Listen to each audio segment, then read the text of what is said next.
మాకు కూడా ఫైల్ ఇస్తలేరట. ఎవరు అంటున్నారు ఈ మాట? పీసీ ఘోష్ కమిషన్కు నిపుణుల కమిటీ నివేదిక ఇచ్చిందట. దేని మీద? కాళేశ్వరం ప్రాజెక్టు బరాజుల మీద వేసిన పీసీ ఘోష్ కమిషన్కి నిపుణుల కమిటీ ఒక నివేదిక ఇచ్చిందట. ఏమని? ఈ ఇంజనీర్లు ఎవరైతే ఉన్నారో మాకు నివేదికలు అడిగితే ఇస్తలేరు అని. ఏ ఫైళ్లు కావాలో చెబితే ఇప్పిస్తామన్న కమిషన్ 20 మంది డీఈలను ప్రశ్నించిన జస్టిస్ ఘోష్ కాళేశ్వరం ప్రాజెక్టు పైన సమాచారం అందించాలంటూ వెదిరే శ్రీరామ్, కంచర్ల రఘుకు కమిషన్ పిలుపు. సో తెలంగాణ ఎలక్ట్రిసిటీ డిపార్ట్మెంట్లో పనిచేస్తున్న రఘు గారు ఇప్పుడు తెలంగాణ జేఏసీ చైర్మన్గా ఉన్నారు. ఆయనకు కూడా మళ్ళీ కమిషన్ పిలుపునిచ్చింది. మొన్న ఆయన విద్యుత్ కుంభకోణాల మీద ఒక ప్రజెంటేషన్ ఇచ్చొచ్చారు.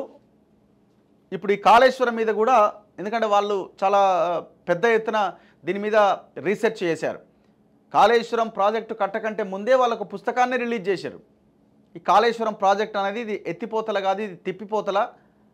మొత్తం ఈ ప్రాజెక్ట్ అనేది పెద్ద బోగస్.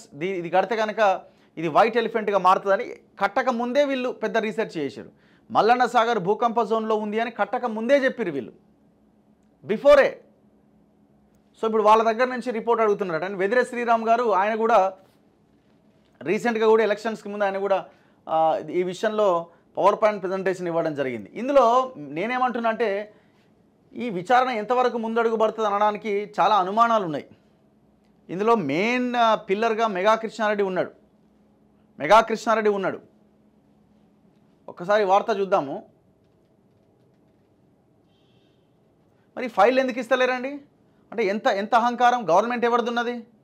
అయినా కూడా ఫైల్ ఇస్తలేరంటే, కాళేశ్వరం ప్రాజెక్టులోని మేడిగడ్డ, అన్నారం, సుందిళ్ల బ్యారేజీలకు సంబంధించిన కీలక పత్రాలను నీటిపారుదల శాఖ తమకు ఇవ్వట్లేదని నిపుణుల కమిటీ జస్టిస్ పినాకీ చంద్రఘోష్ కమిషన్కు నివేదిక సమర్పించింది.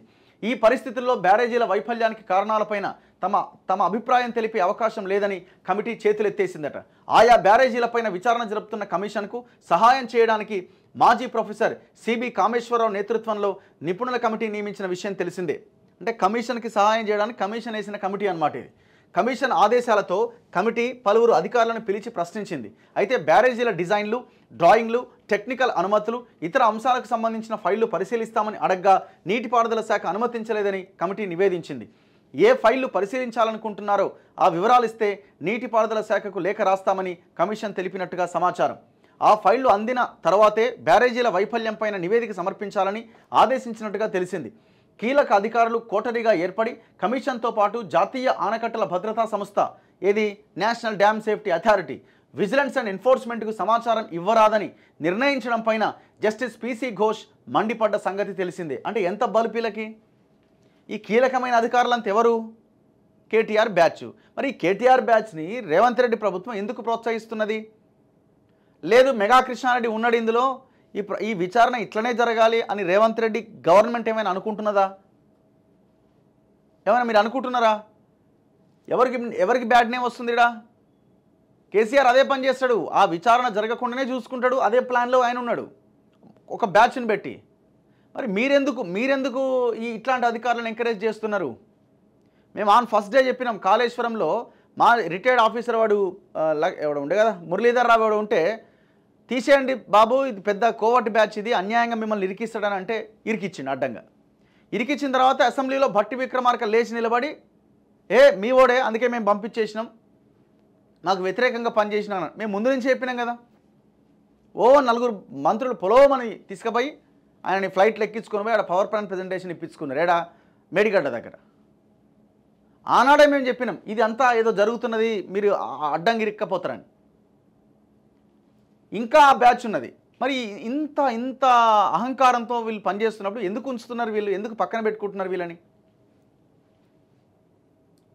2 వారాల్లోగా కాళేశ్వరం ఎత్తిపోతల పథకంతో ముడిపడిన సమాచారం, ఫైళ్లన్నీ అందించాలని నీటిపారుదల శాఖ కార్యదర్శి రాహుల్ బొజ్జా, ప్రత్యేక కార్యదర్శి ప్రశాంత్ జీవన్ పాటిల్ను ఆదేశించగా మరుసటి రోజే నిపుణుల కమిటీ కూడా పత్రాలు ఇవ్వలేదని కమిషన్కు తెలపడం గమనార్హం. అయితే కాళేశ్వరం ప్రాజెక్టులోని బ్యారేజీలు, పంప్ హౌజుల నిర్మాణంలో ఏం జరిగింది, ఏం చేస్తే బాగుంటుందని వాటి నిర్మాణంలో భాగస్వాములైన 20 మంది డిప్యూటీ ఎగ్జిక్యూటివ్ ఇంజనీర్లను జస్టిస్ పినాకీ చంద్రఘోష్ ప్రశ్నించారు. మరోవైపు కాళేశ్వరంపై విచారణలో భాగంగా నదుల అనుసంధానం task force committee chairman Vedire శ్రీరామ్తో పాటు విద్యుత్ రంగ నిపుణుడు కంచర్ల రఘు నుంచి సమాచారం సేకరించాలని జస్టిస్ ఘోష్ కమిషన్ నిర్ణయించింది. వెదిరే శ్రీరామ్కు కబురు పంపిన కమిషన్ వచ్చే శుక్రవారం లేదా సోమవారం వచ్చి సమాచారం అందించాలని కోరింది. ప్రాణహిత చేవెళ్ల ప్రాజెక్టులో భాగంగా తుమ్మిడిహెట్టి వద్ద బ్యారేజీ నిర్మించి ఉంటే గ్రావిటీతో 71 కిలోమీటర్ల మేర నీరొచ్చేదని, అలా కాకుండా మేడిగడ్డ, అన్నారం, సుందిళ్ల బ్యారేజీలతో నష్టం జరిగిందని ఇటీవలే శ్రీరామ్ పవర్ పాయింట్ ప్రెజెంటేషన్ ద్వారా వివరించారు. కంచర్ల రఘు నుంచి సైతం సాక్ష్యాధారాలు సేకరించాలని కమిషన్ నిర్ణయించింది. 22వ తేదీన హాజరై వివరాలు అందించాలని ఆయన కమిషన్ లేఖ రాసినట్టుగా తెలిసింది. ఇదిలా ఉండగా కాళేశ్వరం ప్రాజెక్టు నిర్మాణ పనుల్లో లోపాలను తప్పుపడుతూ ఉద్యోగం మానేసిన ఓ నిర్మాణ సంస్థకు చెందిన మాజీ ఉద్యోగి త్వరలో కమిషన్కు తన వద్ద ఉన్న సమాచారాన్ని సమర్పించబోతున్నట్టుగా తెలిసింది. ఓ నిర్మాణ సంస్థ ఏముంది, గదే మెగా అయి ఉంటుందేమో నేను అనుకోవడం, లేదు ఇంకేదన్నా ఉండాలా.